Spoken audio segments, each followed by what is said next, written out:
You just gave me one of these thermometers here and told me I could plug it into my phone. How exactly does this work? So you plug it into the headphone jack. You can plug it in directly or via an extension cord that comes with the product. And you take your temperature as you normally would. You press. So you take your temperature, and you'd have to have the app downloaded, which I don't have. Correct, and it's freely available. And it's freely available. You just pay for the thermometer. And what does that then do for me? So not only are you taking your temperature, not only is it a better thermometer, right? It does things that other thermometers can't do. It gives you an indication of accuracy. If the thermometer slips out of place, it tells you it slipped out of place, so you may have a problem. It actually the software itself reads a temperature much faster than the average thermometer. So it does things that other thermometers can't do. But then it takes the next step.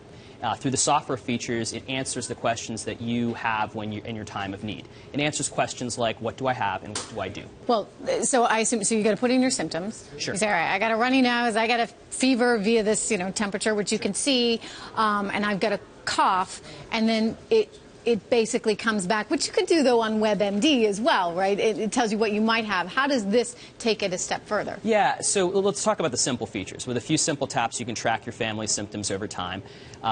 Current thermometers keep a history of fever, but you never have your thermometer when you go to the doctor. Now you have your phone, and you can pull that out when you go to the doctor and show them exactly how your child's fever and symptoms have progressed over time. Get a better diagnosis.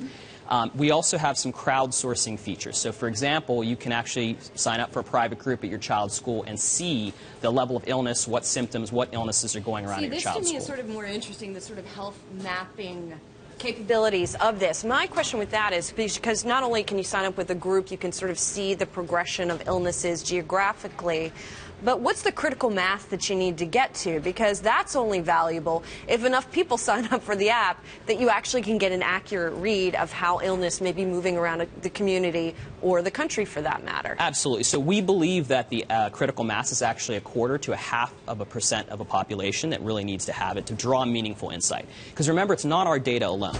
So we're providing a unique set of data, real-time, geolocated, medically accurate data on fever, symptoms, and illness. But we're complementing that with existing data from the healthcare system, with data from social media, with other kinds of behavioral data.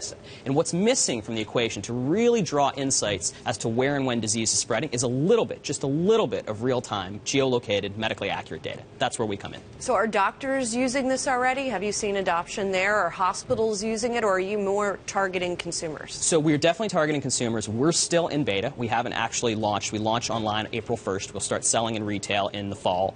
But we're excited that a number of children's hospitals, pediatricians groups, retailers, and even consumer health brands are out there supporting The health space us. in general has really embraced technology, and one can only anticipate that it's going to continue to grow. Absolutely.